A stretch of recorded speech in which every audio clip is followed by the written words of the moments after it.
नमस्कार, आपण पाहताय भारत सत्ता लाईव्ह. काल मध्यरात्री महाराष्ट्राच्या सरकारने मराठा आरक्षणासंदर्भात एक ड्राफ्ट काढलेला आहे आणि त्यानंतर मनोज जरांगे पाटील यांच्या आंदोलनाला यश आलं असं मोठ्या प्रमाणात बोललं जात आहे. मोठ्या प्रमाणात मराठा समाजामध्ये आनंदाचं वातावरण सध्या दिसत आहे. त्याचसोबतच ओबीसी नेत्यांकडनं या निर्णयाविरोधात बोललं चाललेलं आहे. अनेक प्रतिक्रिया ओबीसी नेत्यांच्या आलेल्या आहेत. हे सगळं वरच्या लेवलवर सुरू असताना स्थानिक पातळीवर, गाव पातळीवर किंवा आपण जिथे राहतो त्या सगळ्या भागामध्ये मराठा समाज आणि ओबीसी समाज यांची काय मतं आहेत, त्यांना या निर्णयाबद्दल काय वाटतंय हे आपण समजून घेण्याचा प्रयत्न करणार आहोत. आरक्षण हा सगळा टेक्निकल विषय असला तरी मोठ्या प्रमाणात समाज माध्यमामध्ये याविषयी जोरदार चर्चा सुरू होत आहेत, वादविवाद सुरू होत आहेत. एकूणच सोशल मीडियाचं वातावरण आरक्षणाच्या मुद्द्यावरून पूर्णपणे दूषित झालेलं आहे. या अनुषंगाने सामाजिक स्तरावर म्हणजे लोकलला काय परिस्थिती आहे किंवा आपण जिथे राहतो त्या भागात नेमकी काय परिस्थिती आहे, दोन्ही समाजांना याबाबतीत काय वाटतंय याविषयी मी चर्चा करणार आहे. आणि माझ्यासोबत दोन मान्यवर मंडळी, दोन सभागातली आहेत. माझ्यासोबत अभिजित देशमुख आहे, जे मराठा समाजाचं प्रतिनिधित्व करत आहेत. याच्यासोबतच माझ्यासोबत आहेत ॲडव्होकेट गोपाळजी बुरबुरे, जे ओबीसी समाजाचं प्रतिनिधित्व करत आहेत. या दोन्हीसोबत मी या सगळ्या विषयावर चर्चा करणार आहे. सर, दोन्ही मान्यवर मंडळींचं या चर्चेमध्ये आपलं खूप खूप स्वागत आहे. धन्यवाद. सर, जसं की मी उल्लेख केला की राजकारण काय का असे ना आणि सगळ्या गोष्टी काही होणार नाहीत, परंतु समाजाचा भाग म्हणून आपण सगळं या आरक्षणाकडे कसं बघतोय आपण हे या माध्यमातून जाणून घेणार आहोत. मी चर्चेची सुरुवात ॲडव्होकेट गोपाळजी बुरबुरे यांच्याकडनं करणार आहे.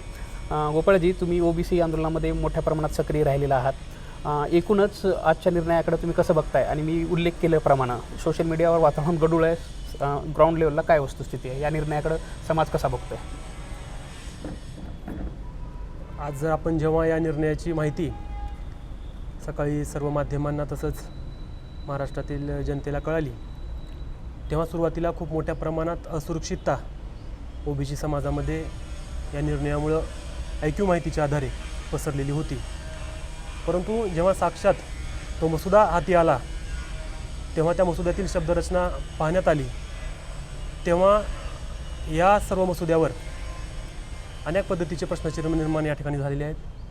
सरकारला मराठा आणि ओबीसी समाजामध्ये जाणीवपूर्वक वातावरण बिघडून सामाजिक दरी निर्माण करून आपला राजकीय स्वार्थ साधण्याचा हेतू या माध्यमातून दिसतोय. कारण सगळे सोयरे हा या विषयावर जो ड्राफ्ट म्हणजे 2000चा जो अधिनियम आहे, जात प्रमाणपत्र देणे किंवा जात पडताळणी करणे याबाबतचा तो अधिनियम आहे 2000चा, त्यामध्ये दुरुस्ती करणारा मसुदा सरकारतर्फे जरांगे पाटील साहेबांना या ठिकाणी देण्यात आला आहे. त्या मसुद्यामध्ये सगळे सोयरे याची व्याख्या करताना खूप गोलमोल शब्दांचा वापर करून आणि माधुरी पाटील विरुद्ध ठाणे कास्ट स्क्रुटनी कमिटीचा जजमेंट सुप्रीम कोर्टाचं, तसेच इंदिरा साहनीचं जजमेंट जे की ओबीसी आरक्षणासंदर्भातलं आहे, त्यामध्ये जी मार्गदर्शक तत्त्वे आहेत 672 पेज नंबरवर, या मार्गदर्शक तत्त्वांचा कुठंतरी विसर सरकारला हा अध्यादेश किंवा हा मसुदा काढताना या ठिकाणी पडलेला आहे. आणि त्याच्यावर आणखी हरकतीसुद्धा मागवण्यासाठी 16 तारखेपर्यंतचा वेळ आहे. एक कायदेशीर प्रोसेस आहे. परंतु या माध्यमातून सोशल माध्यमात असेल किंवा प्रिंट मीडियामध्ये असेल किंवा आपण इलेक्ट्रॉनिक मीडियामध्ये पाहतोय, एक वातावरण जातीय तेढीचं निर्माण करण्याचं किंवा दोन समाजामध्ये असंतोष पसरावा अशा पद्धतीचं एक वातावरण निर्माण केलं जातं आहे. आणि ते काही महाराष्ट्राच्या हिताचं नाही आहे. ओबीसी समाजामध्ये यामुळं असुरक्षिततेची भावना निर्माण झाली आहे, हे वास्तव आहे. आणि या पुढील काळात हे चित्र हळूहळू आणखी स्पष्ट होईल. सर, जसं की वकील साहेबांचं म्हणणं आलेलं आहे की या निर्णयामुळे ओबीसी समाजामध्ये एक असुरक्षिततेची भावना निर्माण झालेली आहे. एकीकडं मराठा समाजाकडनं याचं जोरदार स्वागत केलं जात आहे, कारण मराठा समाजाला आरक्षणाची नितांत गरज होती हे वेगवेगळ्या अहवालातून आपण पाहिलेलंच आहे. या सगळ्या परिस्थितीत सामाजिक परिस्थिती बिघडत आहे का असं तुम्हाला वाटतंय का? आणि एकूणच ह्या निर्णयाकडे तुम्ही कसं बघताय? सामाजिक परिस्थिती बिघडण्याचं काही कारण नाही, कारण मुळामध्ये कुणबी आणि ओबीसी हे वेगळं आहे आपल्याला मराठवाड्यामध्ये वाटतं. आपण जेव्हा विदर्भामध्ये जातो तर मराठा समाज हा काही प्रमाणामध्ये कुणबी म्हणून ओबीसीमध्ये ऑलरेडी आहे. ही ज्यावेळेस आरक्षणाची मागणी सुरू झाली तेव्हा त्याचा मूळ जो बेस होता तो बेसच हा आहे की जर विदर्भामध्ये मराठा कुणबी म्हणून ओबीसीमध्ये आहे तर मराठवाड्यात तो का नाही आणि तो असावा. तेव्हा त्या काळी जे वगळलं गेलं होतं, जे आता त्या काळी तर आपण पण नव्हता तर मी पण नव्हतो, पण जी ऐक्यू माहिती आपल्याकडे आहे जी वस्तुस्थितीजन्य असू शकते. पंजाबराव देशमुख हे परभणीपर्यंत आले होते की तुम्ही या पद्धतीने कुणबी म्हणून हे घ्या आणि तुम्हाला त्या पद्धतीने आरक्षण मिळेल. पण त्या काळामध्ये त्यावेळेसच्या लोकांनी त्यांचे जे काही कारणं असतील ते असतील, त्या कारणाने त्याच्यावेळेस त्यांनी असमर्थता दर्शवली, आम्हाला हे यामध्ये सहभागी व्हायचं नाही असं त्यांनी सांगितलं आणि ते त्यावेळेस ते राहून गेलं. आता आरक्षण ही जी संकल्पना आहे मुळात, ही संकल्पनाच याच्यासाठी आहे की ज्या घटकाला गरज असते, सामाजिक असेल, आर्थिक असेल आणि इतरही पद्धतीने असेल, त्या समाजाला न्याय मिळावा या भूमिकेपोटी हे आरक्षण या संकल्पनेचा जन्म झाला. आणि ही जी काही प्रत्येक समाजाची परिस्थिती असते, सामाजिक, आर्थिक, इतरही पद्धतीची, ही काळानुरूप बदलत असते. आणि जेव्हा काळानुरूप ही बदलत गेलेली आहे तर ती बदलत्या परिस्थितीला सगळ्याच समाजाने स्वीकारलं पाहिजे. आणि आत्ता जो दुर्बल आहे तेव्हा तो दुर्बल होता, आत्ता जो दुर्बल आहे त्या दुर्बलाला शक्ती देण्याचं काम आरक्षण म्हणजे शेवटी काय, त्याला एक आपण सपोर्ट देतो त्या व्यवस्थेमधनं, तर ते सपोर्ट देण्याचं काम आत्ता जो दुर्बल आहे त्याला मिळायला पाहिजे. आणि त्याच्यामध्ये दुर्दैवाने कसं आहे की आत्ता मराठा समाजातला मोठ्या प्रमाणात घटक हा त्याच्या परिस्थितीप्रमाणे त्याला आज आरक्षणाची आवश्यकता आहे असं वाटतं. त्या अनुषंगाने जिथं तुम्ही विदर्भामध्ये ओबीसीमधनं कुणबी म्हणून मराठ्याला आरक्षण दिलं, त्या पद्धतीने मराठवाड्यामध्ये मिळावं. तेव्हा जो काही वगळला गेला होता, ते आता मनमोहन देसाईचे चित्रपट होते बघा पूर्वीचे, की लहानपणी भाऊ हरवायचे कुठंतरी आणि मग शारीरिक वाढ व्हायची आणि तो भाऊ म्हणजे कुंभके मेले में खो गया म्हणून एक पूर्वीची म्हण होती. तर त्या पद्धतीने नंतर जर कधी तो भाऊ एकमेकाला ते जर भेटले तर भाऊ राहत नाही का? म्हणजे तेव्हा जर का आरक्षणातनं मराठवाडा वगळला गेला होता कुणबी मराठा म्हणून ओबीसीमधनं, तर आत्ता त्याला ते द्यायचं नाही का? अशा पद्धतीचं बरं द्यायचं नाही का म्हणजे काही कायद्याने द्यायची विषय आहे. जर कुणबी म्हणून जर दाखले सापडले, नोंदी सापडल्या, त्याचं सर्टिफिकेशन झालं, तर ही शेवटी कायदेशीर प्रोसेस आहे. मला तुम्हाला आरक्षण द्यायचं आहे म्हणून मी देतो असं होत नसतं ना, कुठंच होत नाही. जे काही द्यायचं असेल ते कायद्याच्या चौकटीत द्यावं लागेल, कायद्याच्या पद्धतीने द्यावं लागेल. कुणबी म्हणून नोंदी सापडाव्या लागतील. ज्यांच्या कुणाच्या कुणबी म्हणून नोंदी सापडल्या त्यांना सर्टिफाय करावं लागेल. आणि ज्यांना कुणा सर्टिफाय केलं त्यांना विदर्भाला जो एक नियम लागू आहे, हे बघा आपण महाराष्ट्रात राहतो, एक नियम विदर्भातल्या कुणबी मराठ्यांना, दुसरा नियम मराठवाड्यातल्या कुणबी मराठ्यांना, असं तो होऊ शकत नाही. तर तिथं तुम्ही कुणबी मराठ्यांना ओबीसीमधनं आरक्षण दिलं गेलेलं आहे, तर इथं न देण्याचं काही कारण सकृत दर्शनी तर आम्हाला ते काही दिसत नाही. बाकी आता कायदे पंडित त्या दर्जाचे आहे ना, वकील साहेब आहेत ना, मी आहे, तो जो एक असतो ना लेवल लागते त्या गोष्टीला जायची, त्या लेवलचे तर आपण कुणीच नाही आहोत, तुम्ही नाही, मी नाही, वकील साहेब पण नाही आहेत. त्याच्यामुळे जे काही आपल्या परीनं आपण जो काही विचार करतो त्या विचाराने असं वाटतं, समाज म्हणूनच आपण काय विचार करतो, हो समाज म्हणूनच आपण तो विचार करतोय की ढोबळ मनाने जर आपण विचार केला तर विदर्भातल्या मराठ्याला कुणबी म्हणून आरक्षण जर असेल तर मराठवाड्यात ज्यांच्या नोंदी आता सापडत आहेत, ज्यांना सर्टिफाय केलं चाललेलं आहे, त्यांना कुणबी म्हणून आरक्षण न देण्याचं काही कारण तरी आता तरी सकृतदर्शनी आम्हाला ते काही दिसत नाही. आणि मुळात हा जरांगे पाटलांचा लढा त्यांनी त्याच्यासाठीच उभा केला होता की कुणबी म्हणून तुम्ही ज्यांच्या नोंदी आहेत त्यांना सर्टिफाय करा आणि त्यांना तुम्ही ओबीसीमधनं आरक्षण द्यावं. आणि त्या लढ्याला कालच्या जे काही त्यांनी कुणी GR म्हणतं, कुणी मसुदा म्हणतं, कुणी नोटिफिकेशन म्हणतं, आता ज्याची त्याची सोय आहे. कोण माझ्या सोयीनं मी मसुदा म्हणतो, तुमच्या सोयीनं तुम्ही GR म्हणता. एवढं कळतं आम्हाला की जरांगे पाटलांनी GR मागितला होता आणि शासनाने सांगितलं की आम्ही तुम्हाला GR दिला आहे. जरांगे पाटील म्हणले मला GR मिळाला आहे. बरोबर आहे. आता तो GR त्याला काय नेमकं कसं काय पद्धतीने घ्यायचं हे आता ज्याचा त्याचा विषय आहे. बघा, मी जर GR म्हटलं तर मी मान्य केलं असं समजण्याचं काही कारण नाही, म्हणून मी मसुदा म्हणतोय, कारण मला मान्य करण्याची इच्छा नाही आहे. पण हरकत नाही, त्याच्याबद्दल काय मत. आणि तुम्ही काय म्हणालात की 2 समाजाचे घटक, आम्ही 2 समाज नाहीच आहोत. तुम्ही विदर्भामध्ये चला, आम्ही एकच समाज आहोत. बरं का? आणि जातीमध्ये फरक असू शकतो, मी मराठा असेल, वकील साहेब माळी असतील, परंतु विदर्भात जर तुम्ही गेलात, आता मला स्वतःच्या माझ्या खापर पंजोबाच्या काळातल्या माझ्या कुणबीच्या नोंदी पालम तालुक्यामध्ये सापडलेल्या आहेत, माझ्याच फॅमिलीच्या सापडलेल्या आहेत. ते आम्हाला आरक्षण तेव्हा मिळालं नव्हतं, ते जे मिळालं नव्हतं ते मिळावं अशा पद्धतीची आमची अपेक्षा आहे. वकील साहेब, या मुद्द्यावर मला वाटतं आपल्याला बोलायचंच आहे, आपण बोलावं. पण मगाशी काही अभ्यासकांच्या मी प्रतिक्रिया ऐकत होतो, त्यात एक प्रतिक्रिया अशी होती की साधारण 37 लाख नोंदी आत्तापर्यंत सापडल्याचं बोललं जात आहे. 57 लाख नोंदी आत्तापर्यंत सापडल्याचं बोललं जात आहे. तर एक अभ्यासक म्हणत होते की ह्या 57 लाख नोंदीपैकी 99% नोंदी जुन्याच आहेत, नवीन नोंदी यात खूप कमी प्रमाणात आहेत. त्यामुळं हा ओबीसी आरक्षणावर आक्रमण नाही सध्या तरी असं आम्हाला वाटत नाही. काय म्हणता याच्यावर, आणि सरांच्या प्रश्नाला तुम्ही काय उत्तर द्या? मुद्दा क्रमांक 1 असा आहे याच्यामध्ये, मुळात संविधान निर्माणकर्त्यांनी डॉक्टर बाबासाहेब आंबेडकरांनी सामाजिक न्यायाच्या भूमिकेतून घटनेच्या कलम 340नुसार इतर मागासवर्गीयांना OBC आरक्षणाची तरतूद घटनेमध्ये करून ठेवलेली आहे. 15/4/16/4नुसार सोशली आणि एज्युकेशनली बॅकवर्ड लोकांना इतर मागासवर्गाची त्याची डेफिनेशन आहे आणि त्या अंतर्गत त्यांना आरक्षण भेटतं. त्याच्यामुळं ह्या दोन मुद्द्याची गल्लत होता कामा नये की आरक्षण ही गरज असली म्हणून मिळतं, तर त्याच्यासाठी घटनेची तरतूद आणि कायद्याच्या प्रक्रिया या पार कराव्या लागतात आणि आजपर्यंतचा इतिहास तसाच आहे. OBC आरक्षण मिळवण्यासाठी सुद्धा 40 वर्षाचा संघर्ष या समाजाला या देशामध्ये करावा लागलेला आहे.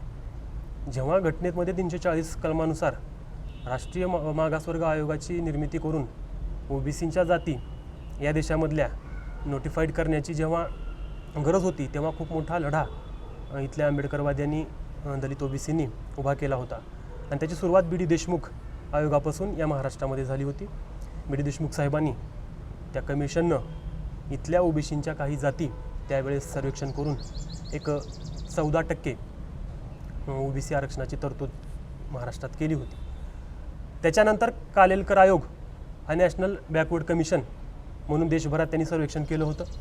महाराष्ट्रामध्ये सुद्धा त्यांचं सर्वेक्षण झालं होतं आणि 1964ला या कालेलकर कमिशनचा रिपोर्ट केंद्र सरकारकडे गेला होता. पण कालेलकर कमिशन केंद्र सरकारने त्यावेळेस स्वीकारलं नाही.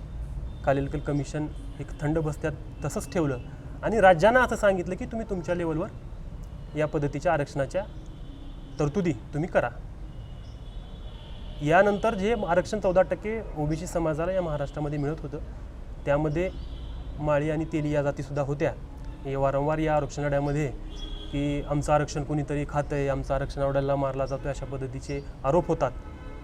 त्याचं उत्तर म्हणून मी सांगतोय की 67पर्यंत ते तितकं शासनाच्या अधिकारामध्ये तोपर्यंत GR द्वारे आरक्षण देण्याची तरतूद होती म्हणून त्या जाती त्यामध्ये समावेश होत्या.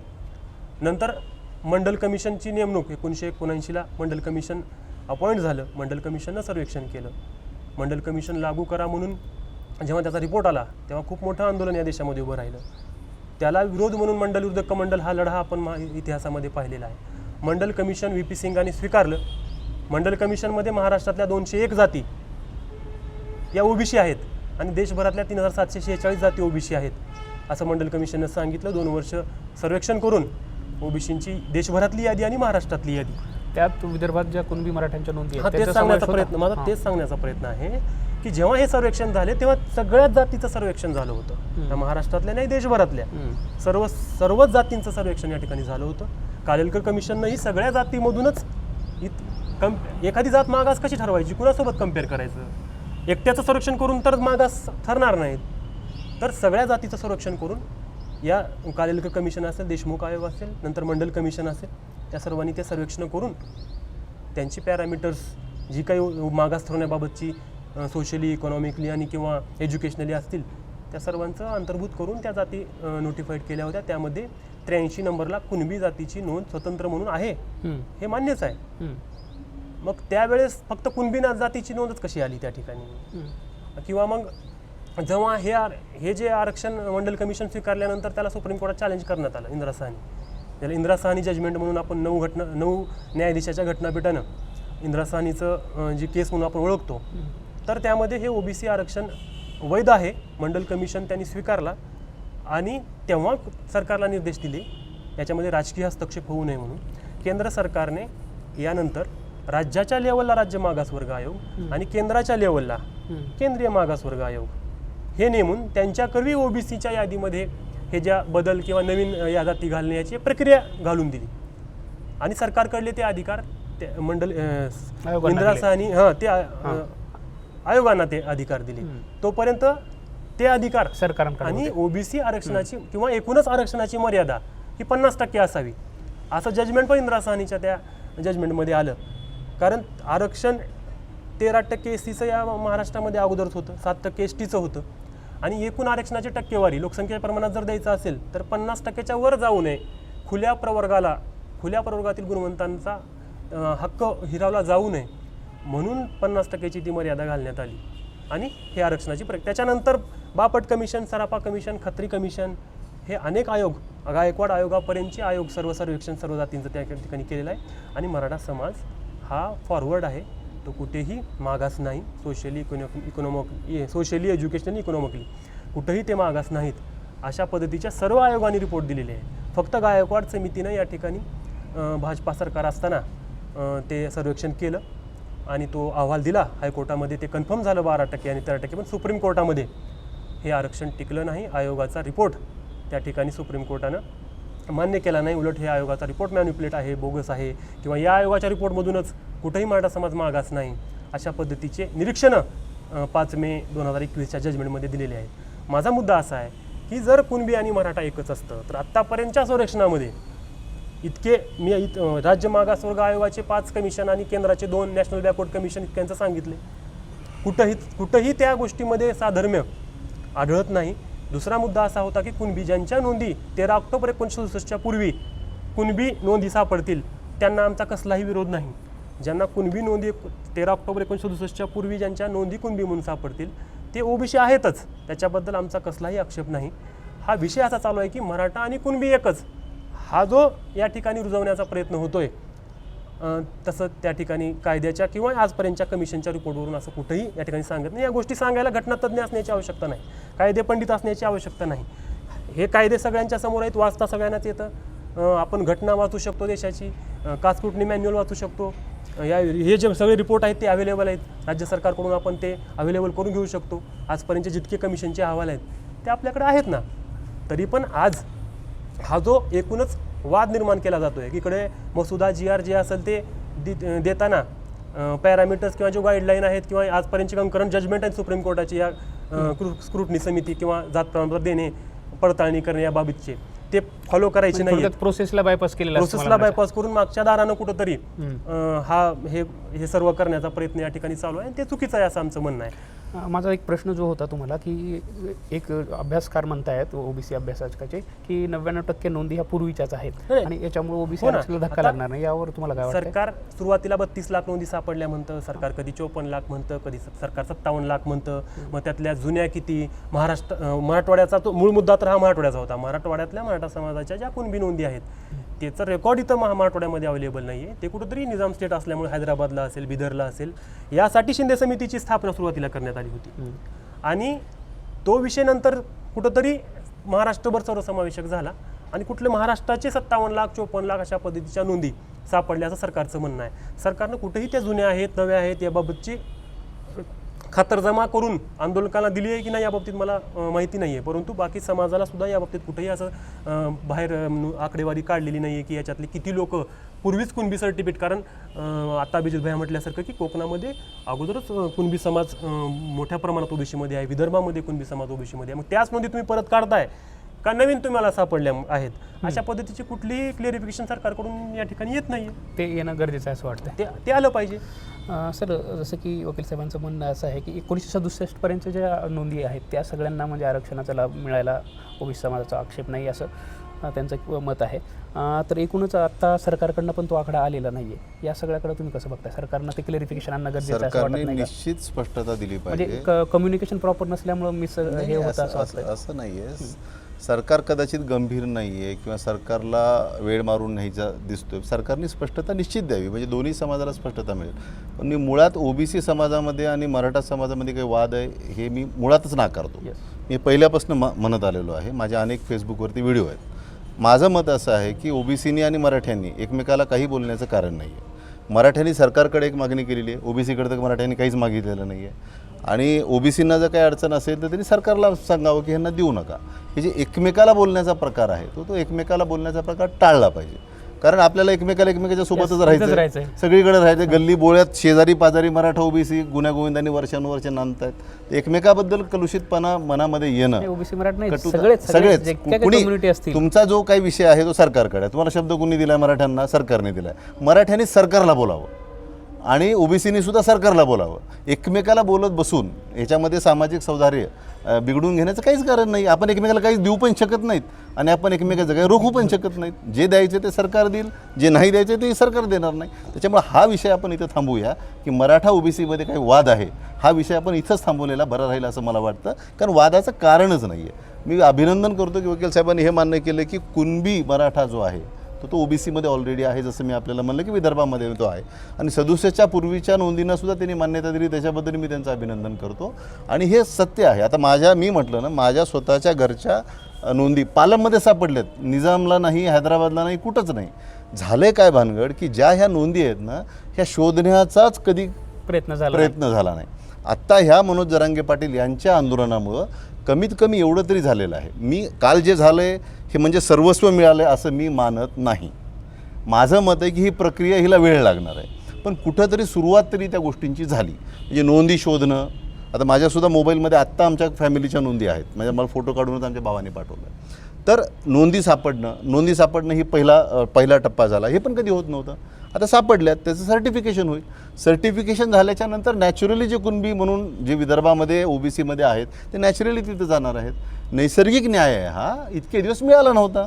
आता जर तुम्हाला न्याय मिळाला नसेल नैसर्गिक इतके दिवसाचा, तर कुणाला दोष देण्याचं काही कारण नाही, पण आताही तो मिळू नये हे मात्र मला वाटतं की ते दोषाला कारणीभूत ठरण्यासारखं आहे. कुणावर तरी त्याचा दोष जाईल की आता एवढ्या नोंदी सापडून सर्टिफिकेट मिळूनसुद्धा जर आम्हाला न्याय नैसर्गिक जर मिळत नसेल, त्याचा दोष निश्चित कुणावरती जाईल. त्याच्यामुळं ही वेळ सरकारने आणू नये. आणि वकील साहेब म्हणतात ते बरोबर आहे की सरकारने स्पष्ट सांगावं की ह्या 67च्या पूर्वीच्या नोंदी आहेत, नंतरच्या नोंदी आहेत, नेमकं काय विषय आहे आणि तुम्ही कशा देणार आहात. तुम्ही 67च्या पूर्वीच्याला देणार आहात का नंतरच्यालाही देणार आहात, म्हणजे काय नेमकी पॉलिसी सरकारची आहे हे सरकारने स्पष्ट करावं. एवढं आहे की जे काही आंदोलन झालं ते शांततापूर्ण झालं, कुठंही आक्रमकता दाखवली गेली नाही, सामाजिक सौहार्द कुठेही बिघडू दिलेलं नाही, कधीही एकमेकाचे नेते बोलले बघा, पण बाकी एक्झॅक्टली आपला हा ग्राउंड चेकच आहे सर. नेते काय मी म्हणतात, तेच कायदा सांगतो. काय म्हणतो, हा सगळा मुद्दा पुढचा नेत्यांचं आहे. काय असतं माहिती का, आता माझ्यासारखा माणूस आहे, मला कधी कुठं राजकारणात उभं राहायचं नाही, मला कुठं निवडणूक लढवायची नाही, मला कुणाची मतं घ्यायची नाही आहेत. त्याच्यामुळे कुणाला काय वाटेल ह्याचा विचार मी करत नाही. माझ्यासारखा माणूस स्पष्टपणे भूमिका मांडतो. पण ज्यांना कुणाची तरी मतं घ्यायची आहेत, कुणाला आपल्या मागच्या लोकांना ज्यांना वोट बँक म्हणून पाहायचं आहे, त्यांना त्यांच्या मनाप्रमाणे किंवा त्यांना खुश करण्यासारखी भाषा वापरावी लागते दुर्दैवाने. आणि ती मंडळी तशा पद्धतीची भाषा वापरतात, ती मंडळी तशा पद्धतीने बोलतात. त्यांनीही ते बोलू नये. जसं मी म्हणालो, दोन्हीही मुद्दे हे सरकारकडे आहेत. मराठ्यांना आरक्षण द्यावं ही सरकारकडे आहे, आणि जे ओबीसी म्हणतात की मराठ्यांना आरक्षण आमच्यामधून देऊ नये तेही सरकारकडे आहे. दोघांनी सरकारकडे आपलं म्हणणं मांडावं, आणि दोघांच्यापैकी ज्याच्यासोबत पण न्याय करायचा असेल तो सरकारने करावा. मुळात कुणबी मराठा हा सगळाच मराठा समाज ओबीसीत नाही आहे हे मी सुद्धा मान्य करतो. जे कुणबी मराठे ते तर ओबीसीमध्ये आहेत. त्याच्यामुळे ओबीसी मराठा संघर्षच नाही आहे हा, माझ्या मते तरी. हा संघर्ष जे कुणबी मराठे आहेत त्यांना आरक्षण द्या म्हणतोय, मग हा संघर्षाचा मुद्दा असूच कसा शकतो. जी नैसर्गिक न्यायाची गोष्ट आहे ती संघर्षात येतेच कुठून, असा माझा प्रश्न आहे. सरसकट सगळे मराठे कुणबीमध्ये येत नाहीत, सरसकट सगळे मराठी ओबीसी आरक्षणात सुद्धा येत नाहीत, आणि कुठल्याच जातीची येत नाहीत हे पण मी तुम्हाला मान्य करतो. त्याचा काहीच मुद्दा नाही. जे विदर्भाला लागू आहे ते मराठवाड्याला त्यावेळेस करायचं राहिलं ते या निमित्ताने व्हावं, एवढी सगळ्यांची प्रामाणिकपणाची इच्छा आहे. एवढं आहे की मराठा समाजामध्ये जे शिक्षण, आणि आता कसं झालं आहे की आर्थिक परिस्थिती खालावल्यामुळे ह्या गोष्टीची तीव्रता जास्त जाणवायला लागलेली आहे, आणि समान फेअर कॉम्पिटिशन होत नाही आहे. की माझ्या मुलाला 92% मिळतात, माझा मुलगा घरी बसला आहे, आणि एखाद्याला 82% मिळतात आणि तरी त्याला प्रवेश मिळतो आहे का, तर फक्त माझ्याकडे आरक्षण नाही. याच्यामुळे ही मानसिकता वाढत चाललेली आहे. मी मराठा समाजाबद्दलच बोलत नाही आहे. ही गोष्ट सगळेच जे ओपनमध्ये जे काही समाज येत आहेत ना, त्यांच्यामध्ये ही मानसिकता की गुणवत्ता सिद्ध करूनही आपण वंचित राहतोय, आणि गुणवत्ता कमी प्रमाणात सिद्ध करूनही कुणाला तरी त्या ठिकाणी त्याला संधी मिळते, आणि आपण त्या संधीपासून वंचित राहतोय. ही जी असुरक्षितता आहे, ही जी अस्वस्थता आहे सगळ्याच समाजाच्यामध्ये, ही वरचीवर वाढीला लागणार आहे असं मला वाटतं. म्हणजे हे सगळं अस्वस्थतेतून सुरू आहे असं तुम्हाला म्हणायचं आहे थोडक्यात. अस्वस्थता तर आहेच ना, आपल्याला नाकारूच शकत नाहीत आपण ती गोष्ट, आणि ही सगळ्यांनाच माहिती आहे. आता मान्य करायचं का नाही करायचं हे जसं त्यांनी ठरवायचं, पण ही माहिती तर सगळ्यालाच आहे ही काय परिस्थिती आहे. कारण शेजारी पाजारी आपल्या लोक राहतात, आपण पाहतो त्याची परिस्थिती काय आहे. आता मजुरीवरती जाणारा मराठा समाजाचा माणूस आपण पाहतो, त्याची आर्थिक उडणारी तारंबळ आपण पाहतो. आपल्याला सगळ्याला सगळं माहिती आहे. आता ते कधी कुणाला मान्य करायचं नाही आहे, खाजगीत सगळे मान्य करतात, पण सार्वजनिक कधी मान्य करायचं नसतं, कारण विषय अडचणीचे असतात, सोयीचे असतात. त्याच्यामुळे ज्याची त्याची भूमिका ज्या त्या परिस्थितीप्रमाणे ठरते, आणि त्याच्याबद्दल कुणाची तक्रार असण्याचं काही कारण असू नये असंही माझं वैयक्तिक मत आहे. एक मुद्दा आला की राजकारते आपल्या परीनं राजकारण करायचं असतं, वोट बँकेसाठी हे सगळं चाललेलं असतं. लोकशाहीत जर दुर्दैव म्हणा की लोकशाहीत फक्त डोके मोजले जातात किंवा त्याच्या मताला महत्त्व असतं. वकील साहेब, आत्ता जो आरक्षणाचा ड्राफ्ट म्हणा किंवा जे काही आपल्याला म्हणायचं समजा, यावरून तुम्हाला काय वाटतं सरकारनं नेमकं काय करण्याचा प्रयत्न केलेला आहे? चांगला प्रश्न आहे हा. सरकारला आरक्षण या मुद्द्यावरून जातीय विद्वेष वाढवून आपली राजकीय पोळी या ठिकाणी भाजून घ्यायची. या ठिकाणी जे शिवसेना असेल, बाकीचे जे पक्ष फोडून या भारतीय जनता पार्टीनं या महाराष्ट्रामध्ये राजकीय नैतिकतेचे धिंडवडे काढलेले आहेत, त्याचे कुठेतरी मुद्दे भडकावून धार्मिक ध्रुवीकरण करणे, नंतर जातीय ध्रुवीकरण करणे, अशा मुद्द्याला पुढं करून कुठंतरी आपली राजकीय पोळी या ठिकाणी स्वार्थ साधण्याचा प्रयत्न या ठिकाणी सरकारकडून होतोय असं या ठिकाणी मला प्रकर्षानं जाणवतंय. कारण आरक्षणासारखे लोकांच्या अस्मितेचे किंवा संवेदनशील असे विषय या ठिकाणी उकरून काढून किंवा त्याला मित्र म्हणतो स्क्रिप्टेड काही गोष्टी घडवून या महाराष्ट्रामध्ये कुठंतरी जातीय ध्रुवीकरणातून आपल्या पक्षाला कसा फायदा होईल, कुणाच्या तर डोक्यामध्ये किंवा कुणाच्या तर मनात भीती निर्माण करून कुठल्या तरी समाजाची किंवा आरक्षणाच्या माध्यमातून असे प्रश्न उभा करून ही सर्व परिस्थिती आज या महाराष्ट्रामध्ये दिसून येते. आणि अत्यंत चुकीचे पायंडे पुरोगामी महाराष्ट्रामध्ये, शाहू फुले आंबेडकरांच्या महाराष्ट्रामध्ये, छत्रपती शिवाजी महाराजांच्या महाराष्ट्रामध्ये आपण जे घडतोय मागच्या 2 महिन्यामध्ये. लातूरकर म्हणून मला अभिमान आहे की लातूरमध्ये असल्या कुठल्याही पद्धतीचं घटना किंवा घडली नाही, किंवा ते इतिहास, लातूरची संस्कृती तशी नाही, इथल्या नेतृत्वाचा असेल किंवा लातूरकरांचं, सामान्य लातूरकरांचं त्यामध्ये मोठं योगदान आहे. पण आपण या आरक्षणाच्या लढ्यामध्ये बीड, जालना जर पाहिलं तर आपण महाराष्ट्रानं पाहिले, देशानं पाहिले की कशा पद्धतीची घरं, कशा पद्धतीची दुकानं सामान्य व्यक्तींचे जाळण्यात आली. आणि सोशल माध्यमातून आपण पाहतोय की कुठल्या माध्यमातून ट्रोलिंग होते. ठीक आहे, आंदोलन हे सरकारकडं, सरकारच्या विरोधात मागण्याकडं किंवा सरकारकडून काहीतरी मिळवून घेण्यासाठीचे आंदोलनं असतात किंवा मागण्याही सरकारकडेच असतात.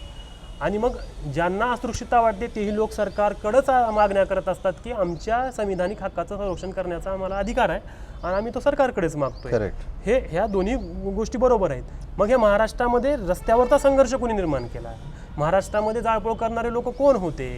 307चे गुन्हे कुणावर नोंद आहेत? ते कुठल्या पार्टीचे लोक असतील किंवा त्यांचा राजकीय काही हस्तक्षेप आहे का? मग ह्या सर्व गोष्टीकडे आपण फक्त भावनिक मुद्द्याकडून नाही जमणार. ठीक आहे, भावनिक विषय आहे.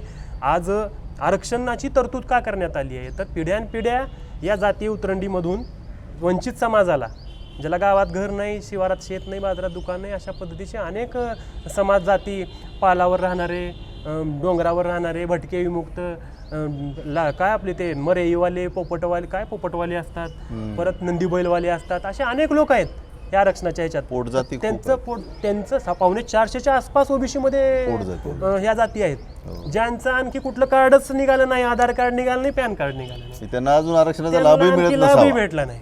मग त्यांचा अजून अनुशेष भरून आला नाही. तर मग ही परिस्थिती सुधारली आहे का 70 वर्षामध्ये? अनुशेष भरून निघाला आहे का आरक्षणाचा? आज या आरक्षणामुळं 1992-93 पासून हे आरक्षण ओबीसींना मिळतंय. म्हणून राजकीय आरक्षण सुद्धा कुठंतरी ग्रामपंचायतचा सदस्य असेल, कुठंतरी नगरपालिकेचा नगरसेवक असेल, कुठला तर महापौर असेल, जेलपी मेंबर असेल, हा कुठंतरी ओबीसी समाजाला दिसतोय, कुठंतरी नोकरीत असेल. मग ह्याचा अनुशेष अजून 100% भरला आहे का ओबीसी समाजाचा? नाही. मग ह्या गोष्टीची उत्तरं सुद्धा सरकारनं श्वेतपत्रिकावरून काढल्या पाहिजेत. बरं, आणखी एक मुद्दा आहे, का जात नियोजन गणना केली जात नाही? दूध का दूध, पाणी का पाणी होईल. संख्येच्या बाबतीत असेल, सगळ्यांच्या सोशल इकॉनॉमिक स्टेटसबद्दल असेल. आत्ता जे सर्वेक्षण केलं जातं आहे मराठा समाजाचं आणि खुल्या प्रवर्गातील लोकांचं, ह्याच पैशामध्ये ह्याच सगळी व्यवस्था वापरून सगळ्या जातीचं होऊ शकलं असतं. माझ्या घरी जेव्हा हे सर्वेक्षण करणारे अधिकारी आले, त्यांनी नाव विचारलं, जात विचारली, थँक्यू म्हटलं, ॲप तिथंच बंद झालं. मागं स्थानिक स्वराज संस्थेच्या आरक्षणावर सुप्रीम कोर्टानं गडांतर आणलं इम्पिरिकल डाट्याच्या अभावी. आम्ही खूप मोठा संघर्ष या महाराष्ट्रामध्ये केला की स्थानिक स्वराज संस्थेतलं ओबीसीचं आरक्षण वाचलं पाहिजे. कशा अभावी गेलं ते इम्पिरिकल डाटा. के कृष्णमूर्तीचं जजमेंट 2010चं होतं की दर 10 वर्षाला हे प्रतिनिधित्वाचं तुम्ही इम्पिरिकल डाटा, कंटेम्परस रिगरस डाटा तयार करा. लोकप्रतिनिधी जे आहेत लोकसंख्येच्या प्रमाणात आहेत का, ह्या पद्धतीचा डाटा सरकारनं तयार करा आणि त्या प्रमाणात आरक्षण लागू करा. तो डाटा मागच्या कुठल्याच सरकारनं तयार केला नव्हता. आणि तो जेव्हा प्रश्न समोर आला तेव्हा महाविकास आघाडीचं सरकार होतं, अजितदादा पवार अर्थमंत्री होते. 2 वर्ष राज्य मागासवर्ग आयोगाला छदाम दिला नाही. त्यांची मागणी होती 450 कोटींची की महाराष्ट्रातल्या ओबीसींचं सर्व जातीचं सर्वेक्षण आपण एकदा करू म्हणून. 2 वर्ष दिला नाही. आम्ही आंदोलनाला, तुम्ही कव्हर केलं असेल, आम्ही खूप आंदोलनं लातूरमध्ये असेल, महाराष्ट्रात ही आंदोलनं झाली, जागर मेळावे झाले, छदाम दिला नाही. आणि उलटं राज्य मागासवर्ग आयोगाकडून ते काम काढून घेण्यात आलं. भाटिया कमिशनला ते काम दिलं. त्या कमिशननं फक्त रिझन वाईज औरंगाबादला बसून मराठवाड्याचं सर्वेक्षणचे रिपोर्ट आणि निवेदनं स्वीकारले. म्हणजे जिल्ह्याच्या ठिकाणी सुद्धा ते सर्वेक्षण झालं नाही. आणि आडनावावरून जाती शोधण्याचा दावा तेव्हा या कमिशननं लावला. आणि ओबीसींची लोकसंख्या 37% असल्याचा निष्कर्ष काढून ओबीसींच्या जागा जे की 54% मंडल कमिशननं ग्राह्य धरून एक डिसिजन गणना केलेलं आहे, जे आपण लोकसंख्या गृहीत धरलेली आहे. मग आज 370 कोटी जेव्हा या आयोगाला देण्यात आलेले आहेत, आम्हाला त्याच्याबद्दल विरोध नाही आहे, पण ह्याच पैशामध्ये सर्वांचं सर्वेक्षण झालं असतं, सर्व जातींचं सर्वेक्षण या ठिकाणी झालं असतं. जर तुमचं इकॉनॉमिक, सोशल आणि एज्युकेशनल सर्वेच करायचे तुमची, तर सगळ्यांचे झाले असते.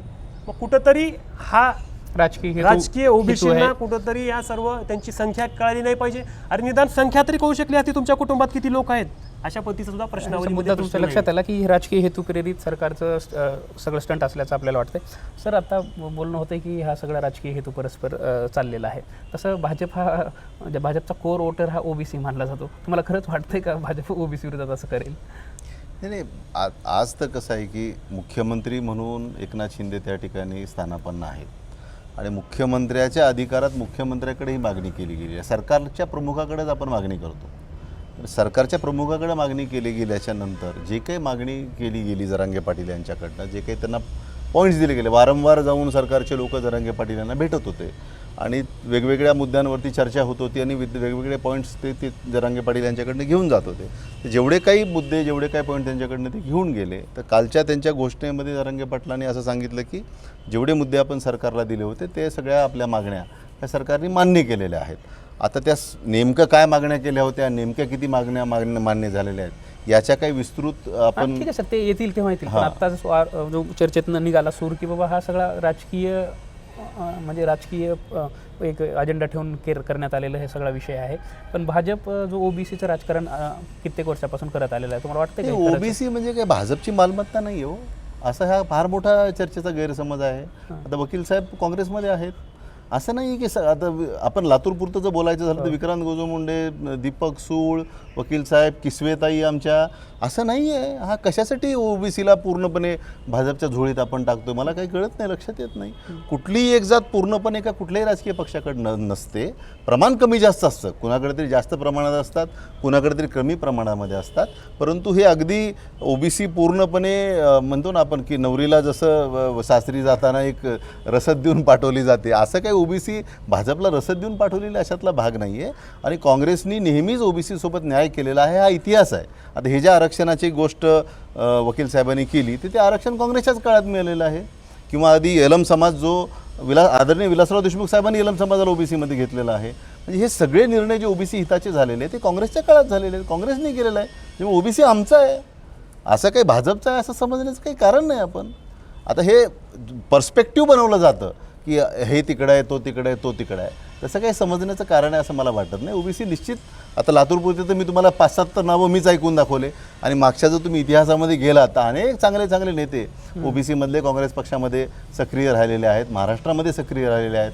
आता मला वाटतं लमान समाज ओबीसीमध्येच येतो, तर लमान समाजाचे 2 मुख्यमंत्री काँग्रेस पक्षांनी महाराष्ट्रामध्ये दिले. 11 वर्ष सलग मुख्यमंत्री राहण्याचं जर रेकॉर्ड आहे महाराष्ट्रामध्ये आजही, ते वसंतराव नाईक साहेब ओबीसीच होते, त्यांना काँग्रेसनी दिलेलं आहे. सुधाकरराव नाईकांना काँग्रेसनी तर मुख्यमंत्रीपद दिलेलं आहे. अशातला काही भाग नाही की ओबीसी भाजपचा आहे. त्याच्यामुळे तो काही मुद्दा मला असं वाटतं की इथं गैरलागू आहे. मुद्दा हा आहे की काँग्रेस पक्षांनी आपलं मनोज जरांगे पाटील यांनी एक मागणी सरकारकडे केली होती नैसर्गिक न्यायाची, की कुणबी म्हणून ज्यांच्या नोंदी तुम्हाला सापडतील त्यांना तोच न्याय मिळावा जो इतर विभागामध्ये, जसं कोकण असेल, जसं विदर्भ असेल, त्या विभागामध्ये जो न्याय कुणबी म्हणून आरक्षणाचा मराठा समाजाला लाभ मिळालेला आहे, तो नोंदी ज्यांच्या सापडतील त्यांना इथंही मराठवाड्यामध्ये मिळावा. आणि त्याला सरकारने सकारात्मक प्रतिसाद दिला आहे. असं कालच्या त्यांच्या जे काही तुम्ही मसुदा म्हणा, GR म्हणा, नोटिफिकेशन म्हणा, जे काही असेल ते आहे, त्याच्यावरून असं वाटतं की सरकारने त्यांना सकारात्मक प्रतिसाद दिला आहे. आणि जे दिलं आहे हे जर उद्या खोटं निघालं आणि हे जर योग्य नाही निघालं तर मराठा समाज परत एकदा संघर्षाला तयार आहे. शांततापूर्ण मार्गाने, कुणालाही आपला त्रास होईल असं काहीही न वागता मराठा समाज परत एकदा संघर्षाला उभा राहील असं मला वाटतं. वकील साहेब, शेवटचा प्रश्न आणि मी शेवटाकडे येतोय त्या चर्चेच्या. अनेक मुद्द्यावर आपण चर्चा केलेली आहे. एकूण कालचा जो सगळा आजचं सगळं कालचं जे सगळं आपण बघतोय, एकूण पुढची परिस्थिती काय राहील असं तुम्हाला वाटतं? नाही, आता महाराष्ट्रामध्ये जी परिस्थिती निर्माण झाली आहे तर आता आम्हालाही ते पाहायचं आहे की पुढील काळामध्ये कशा पद्धतीनं हा विषय सरकार हाताळणार आहे. छगन भुजबळांचं ते स्टेटमेंट आलेलं आहे की हे सगळं म्हणजे मेजॉरिटीच्या समोर दिलेलं हे असं आहे. म्हणजे भुजबळ साहेब majority ला सरकारमध्ये बघून- आहेत आणि सरकारमध्ये राहून त्यांनी ओबीसीसाठी आवाज उठवत आहेत, तर सरकारचा भाग म्हणून ते करण्यापेक्षा त्यांनी सरकारमधून बाहेर पडावं आणि महाराष्ट्रभर हा आवाज उठवावा, बुलंद करावा सरकारच्या विरोधामध्ये. मुख्यमंत्र्यांचं पण स्टेटमेंट आहे की हा माझा निर्णय व्यक्तिगत नाही, हे सरकारचा हा, निर्णय मी आहे. तेच सांगतोय ना, सरकारमध्ये राहून. वकील साहेबाचा तो मुद्दा अत्यंत योग्य आहे. जर भुजबळांना काही म्हणायचं असेल तर भुजबळांनी मंत्रिमंडळाच्या बैठकीत मुद्दा मांडला पाहिजे. त्यांचं असं म्हणणं आहे की ते मंत्रिमंडळात सुद्धा बोलतायत. मग तरीही जर तुमचं या ठिकाणी भाजप सरकार ऐकत नसेल तर तुम्ही त्या मंत्रिमंडळातून बाहेर पडा आणि मंत्रिमंडळाच्या बाहेर राहून ओबीसीसाठी संघर्ष करा. तुम्हाला ओबीसी समाज डोक्यावर घेऊन नसेल. आत्ता जी परिस्थिती आपण पाहतोय ते कुठंतरी संभ्रम निर्माण करायचा महाराष्ट्रामध्ये, जाती जातीमध्ये तणाव निर्माण करायचा. जरी गावगाड्यामध्ये ओबीसी आणि मराठा समाजाचे चांगले संबंध असले तरी कुठंतरी आरक्षण या मुद्द्यावरून आपण मागं गावबंदीच्या विषयावरून पाहिलं असेल किंवा वेगवेगळ्या ह्या बीडमधील घटनेच्या विषयावरून सांगितलं. सोशल मीडियावरील ट्रोलिंगवरून पाहतोय आपण एकमेकांना कुठल्या पद्धतीची ट्रोलिंग आज सोशल माध्यमामध्ये होते दोन्ही गटाकडून. आपण हे मान्य केलं पाहिजे की हे कुठंतरी आपल्या समाज नाही, आपले वस्तुस्थिती घटकच आहे. आहेत कुणीतरी. मग ते त्यांना त्या गोष्टीचं नॉलेज नसेल किंवा आपण काय बोलतोय हे माहिती नसेल, दोन्ही बाजूला बोलतोय. हे कुठंतरी सुरुवात झाली ना या गोष्टींची. तर कुठंतरी हा पुरोगामी महाराष्ट्र आहे आणि मराठा समाजानं इथला गावगाडा हाकलेला आहे, महाराष्ट्राचं नेतृत्व केलेलं आहे. तर सगळ्या समाजाला सोबत घेऊन हा महाराष्ट्र शांत कसा राहिला पाहिजे, कसा विकासाकडे गेला पाहिजे, हा विषय इथं आज महत्त्वाचा आहे. परंतु राजकीय पक्षांना कुठंतरी हा जातीय ध्रुवीकरण करून समाजामध्ये वाद लावून आपली राजकीय पोळी भाजण्याचा या ठिकाणी प्रयत्न दिसतोय. येणाऱ्या काळात आता सरकार एकीकडं मसुदा म्हणा, GR म्हणा सांगून किंवा आम्ही दिलंय आरक्षण अशा पद्धतीचं सांगून ओबीसींना पण इकडं सांगण्यात येतं आहे की आम्ही ओबीसीच्या आरक्षणाला धक्का लावणार नाहीत, लागला नाही. दोन्ही समाजाला झुंजवट ठेवण्याचं हे कोंबड्याच्या झुंजी लावून या ठिकाणी पाहण्याचा जो सरकारचा प्रयत्न आहे हे अत्यंत चुकीचा आहे आणि हे जास्त दिवस हे राजकारण चालणार नाही. आणि आपण या ठिकाणी पाहतोय की लोक सर्व पाहत आहेत की यानंतर जे काही पुढील काळात होईल त्याच्यावरून पुढील राजकीय किंवा सामाजिक परिस्थिती या ठिकाणची निर्माण होईल. सर, प्रश्न शेवटकडे मी येतोय. हो. जसे वकील साहेब म्हणाले की पुढं काही जे काही होईल त्यातनं महाराष्ट्राचं राजकारण ठरणार आहे. तुम्ही काय म्हणताय आणि तुमचं काय मत आहे, काय परिस्थिती राहील भविष्यामध्ये? आणि जसं वकील साहेबांचं म्हणणं आहे की दोन समाजामध्ये एक भांडण लावायचं काम सरकारकडनं होतं, ह्याच्यावर क्लॅरिफिकेशन आलं पाहिजे, याबद्दल काय म्हणाल? मला असं वाटतं की आता हे कालचं जे त्यांनी GR दिला किंवा नोटिफिकेशन जे काही दिलेलं आहे, इथपासून मराठा समाजाला याचा खऱ्या अर्थाने कायदेशीर लाभ मिळण्याची जी प्रक्रिया आहे तिला अजून काही दिवस वेळ लागेल किंवा काही महिनेसुद्धा वेळ लागू शकतो. तेवढ्या दिवसाच्या काळामध्ये राजकीय स्थित्यंतर अजून महाराष्ट्रामध्ये काय होतात, काय परिवर्तनं घडतात, त्याच्यावरती सुद्धा बऱ्याच प्रमाणामध्ये ही गोष्ट अवलंबून आहे. त्यामुळे आत्ता तरी आपल्याला असं म्हणावं लागेल की प्रोसेस इज ऑन आणि वेट अँड वॉच, की प्रक्रिया चालू आहे आणि आपल्याला त्याच्यावरती लक्ष ठेवून राहावं लागेल की हे पुढं काय कशा पद्धतीने हे पुढं सरकत जात आहे आणि कशा पद्धतीने याच्यामध्ये यश मिळतं आहे. हे मात्र निश्चित आहे, जसं वकील साहेब म्हणाले की सरकारने दोन्ही, एकीकडे असं म्हणायचं की ओबीसीच्या आरक्षणाला धक्का लागणार नाही, दुसरीकडे असं म्हणायचं की मनोज जरांगे पाटलांच्या आम्ही सगळ्या मान्य केलेल्या आहेत. हे दुतोंडी बोलणं योग्य नाही. सरकारने काहीतरी एक बाजू, एक भूमिका ही अतिशय स्पष्टपणाने मांडली पाहिजे की मराठा समाजाला जे काही आम्ही देत आहोत, मनोज जरांगे पाटील यांच्या कसं देत आहोत आणि त्याच्यामुळे कसा ओबीसीच्या आरक्षणाला धक्का पोहोचत नाही हे पण सरकारने स्पष्टपणाने समाजाच्या पुढे ठेवलं पाहिजे. सरकारच्या या दुतोंडी दुपट्टी भूमिकेमुळं उलट ह्या दोन समाजामध्ये जे काही आता जसं वकील साहेब म्हणाले की सोशल मीडियावर ट्रोल वगैरे हे सरकारच्याच भूमिकेमुळं हे सगळं व्हायला लागलेलं आहे. सरकार कारणीभूत आहे की सरकार दोन्हीकडनं जे वाजवायला लागलेलं आहे ना त्याच्यामुळे हे घडायला लागलेलं आहे, असं माझं वैयक्तिक मत आहे. त्याच्यामुळे सरकारने जबाबदारीने पुढं येऊन जी काही भूमिका आहे ती महाराष्ट्राच्या जनतेला स्पष्ट केली पाहिजे, जेणेकरून गाव भागावरती, गल्ली पातळीवरती एकमेकासोबत गुन्ह्यागोविंदाने नांदणारे हे दोन समाज जे आहेत तर त्या समाजामध्ये वितुष्ट येऊ नये. आणि हे जे काही आज थोडं बहुत जे काही होत आहे तर ते फक्त सरकारच्या अस्थिर भूमिकेमुळे, अस्पष्ट भूमिकेमुळे व्हायला लागलेलं, याच्याबद्दल काही दुमत असण्याचं काही कारण नाही. आता स्वतंत्र मराठा आरक्षणाला महाराष्ट्रामध्ये कोणीच विरोध केलेला नाही आहे, जे की मागच्या वेळेस सरकारनं दिलेलं होतं. आता त्याचं क्युरिटी पिटिशन सुप्रीम कोर्टामध्ये पेंडिंग आहे. म्हणजे आज सरकारची भूमिका कशी वेगवेगळ्या पद्धतीनं या ठिकाणी टॅकल केली जाते. क्युरिटी पिटिशन आहे म्हणून तेही सांगतात. इकडं सर्वेक्षण पण चालू आहे. गायकवाड समितीच्या शिफारसीवर सुप्रीम कोर्टामध्ये ते क्युरिटी पिटिशन आहे पेंडिंग. मग हे वेगळं सर्वेक्षण पण करायचा प्रयत्न इकडे चालू आहे. इकडं हा GR मसुदा, जे मसुदा म्हणतायत त्याच्यानंतर ते मसुदाच आहे तो GR, त्याच्यानंतर निघेल अध्यादेश काय असेल ते. आणि इकडंही प्रयत्न असा चालू आहे की आम्ही सगळ्या मागण्या मान्य केल्यात, सगळे सोयऱ्याची व्याख्या करताना तिथं पितृसुत्ताकच किंवा शब्दांचे खेळ करून जे केलं जातं आहे, मग हा कुठंतरी गैरसमज या महाराष्ट्रामध्ये निर्माण करायचा आहे, आरक्षणाच्या मुद्द्यावरून गोंधळ या ठिकाणी निर्माण करायचा आहे आणि महाराष्ट्राचे मुख्यमंत्री किंवा हे सरकार कुठंतरी जाहीर भाषणामधून छत्रपती शिवाजी महाराजांची शपथ घेऊन एका समाजाबद्दल असेल किंवा जाहीर शपथ घेतात.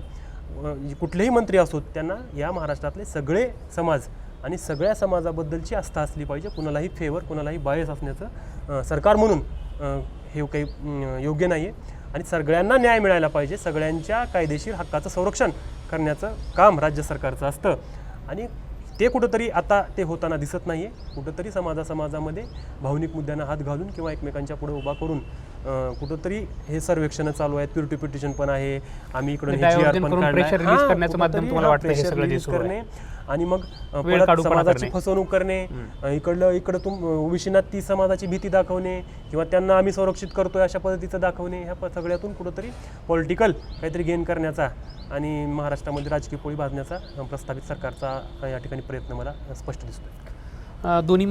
दोन्ही मान्यवर मंडळींची नाही, त्यांनी जो मुद्दा मांडला की मराठा समाजाला वेगळं आरक्षण द्यायला आम्हाला विरोध नाही, मला वैयक्तिक माझं सुद्धा मत असं आहे की ज्या प्रमाणात आणि ज्या संख्येत मराठा समाज महाराष्ट्रामध्ये आहे तर ते जे आरक्षण होतं, जे हायकोर्टात टिकलं पण सुप्रीम कोर्टात टिकलं नाही, तर ते आरक्षण जे दिलं गेलं होतं, ज्या प्रमाणात दिलं गेलं होतं त्या प्रमाणात मराठा समाजाला जर आरक्षण मिळालं तर ते खऱ्या अर्थानं मराठा समाजाला सामावून घेण्याच्या दृष्टीने त्या संदर्भातच क्युरेटिव्ह पिटिशन जी आहे त्या संदर्भात आता हाच तो मुद्दा आहे की आता त्याचे टप्पे आहेत. पहिल्यांदा विदर्भामध्ये जे काही कुणबी मराठा म्हणून आहे ते इथं मिळावं, ते सहज शक्य आहे अशा पद्धतीची एक भावना आहे. त्याच्यामुळे हा मुद्दा केला चाललेला आहे. वाढीव आरक्षण हे जोपर्यंत केंद्र सरकार संसदेमध्ये कायदा करत नाही, ते जर EWSचा 10% कायदा करू शकतं केंद्र सरकार, तर हे पण मराठा समाजाला आरक्षण देण्यासंदर्भाचा कायदा केंद्र सरकार करू शकतं. पण राजकीय इच्छाशक्तीचा अभाव केंद्र सरकारमध्ये दिसतोय. त्या अर्थाने ते जर झालं तर ते खऱ्या अर्थाने मराठा समाजाला पूर्णत्वाने त्याच्या संख्येच्या मानाने टक्केवारीमध्ये आरक्षण देण्याच्या दृष्टीने खऱ्या अर्थाने न्यायदर्शक ठरेल असं माझं मत आहे. कारण आत्तासुद्धा 450 जाती अगोदरच ओबीसीत आहेत आणि परत इतक्या मोठ्या प्रमाणात मराठा समाज जर सरसकट हा विषय जर महाराष्ट्रामध्ये हा जो आत्ता चालू आहे मागणी, तर कुणालाच त्यामध्ये काही कसलाही सध्या फक्त कुणबी मराठा ज्यांचं सर्टिफिकेशन होईल त्यांनाच मिळेल अशी परिस्थिती आहे. तर अशा पद्धतीने हे जर स्वतंत्र दिलं तर हे वाद राहणार नाहीत. सगळ्याच जातीचं सर्व एकदा काँग्रेसनं राहुल गांधीजींनी जी भूमिका मांडली की जातनीय जनगणना करून या देशामधले या आरक्षणासंदर्भातले सगळेच मुद्दे निकाली निघतील. समजा आता तामिळनाडूमध्ये 69% आहे, कर्नाटकमध्ये म्हणजे 60%च्या 50 हे पुढे गेलेलंच आहे, ओलांडले आहेत मर्यादा या लोकांनी. कारण त्या राज्यातले एकूण मागासवर्गीय लोकांची संख्या जास्त असल्यामुळे त्या प्रमाणात त्यांना आरक्षण भेटले. तसं जातनीय जनगणना जर या ठिकाणी केली तर सर्वांनाच या ठिकाणी न्याय मिळेल अशी या ठिकाणी भूमिका काँग्रेस पक्षानं राहुल गांधींनी या ठिकाणी मांडलेली आहे. ती योग्य आहे असं मला या ठिकाणी वाटतं. दोन्ही मान्यवर मंडळीशी आपण महाराष्ट्राच्या राजकीय परिस्थितीबद्दल आणि सध्याच्या सामाजिक परिस्थितीबद्दल चर्चा केलेली आहे. समाज म्हणून आम्ही सगळे एकच आहोत ही भावना सामान्य लोकांपर्यंत आजही आपल्याला दिसून येते. सामान्य अतिचर्चेतनंही आपण पाहू शकतो. सरकार फक्त आपल्या राजकीय इच्छेपायी किंवा दोन्ही समाजामध्ये संदिग्धता निर्माण करते, थोडासा संशयाला जागा ठेवते. हे सरकारच्या धोरणामुळं त्याला जागा आहे असं या चर्चेतनं दिसत आहे. एकूणच आरक्षणासारखा संवेदनशील विषय सरकारने सिरियसली घेऊन लवकरात लवकर निकाली काढणं राज्याच्या हिताचं ठरणार आहे. सरकारने ती इच्छाशक्ती दाखवावी या निमित्तानं आपण सरकारकडे ती विनंती करूयात. ह्यासोबतच सरकार, राज्यकर्ते, नेते काही म्हणून समाज म्हणून आपल्याला ह्याच शहरामध्ये, याच गावामध्ये, या देशात आपल्याला राहायचं आहे. गुण्या गोविंदानं आपल्याला राहायचं आहे. अनेक पिढ्यांपासून आपण राहतोय, पुढच्या अनेक पिढ्या आपल्याला इथंच राहायचं आहे. त्यामुळे आपसातला सामंजस्य समाज म्हणून आपण सगळ्यांनी टिकवणं ही पण व्यक्तिगत आपली सगळ्यांची जबाबदारी आहे. भारत सत्ता असेच वेगवेगळे विषय घेऊन आपल्यासमोर येत राहणार आहे. भारत सत्ताला लाईक, शेअर आणि सबस्क्राईब करायला विसरू नका. धन्यवाद.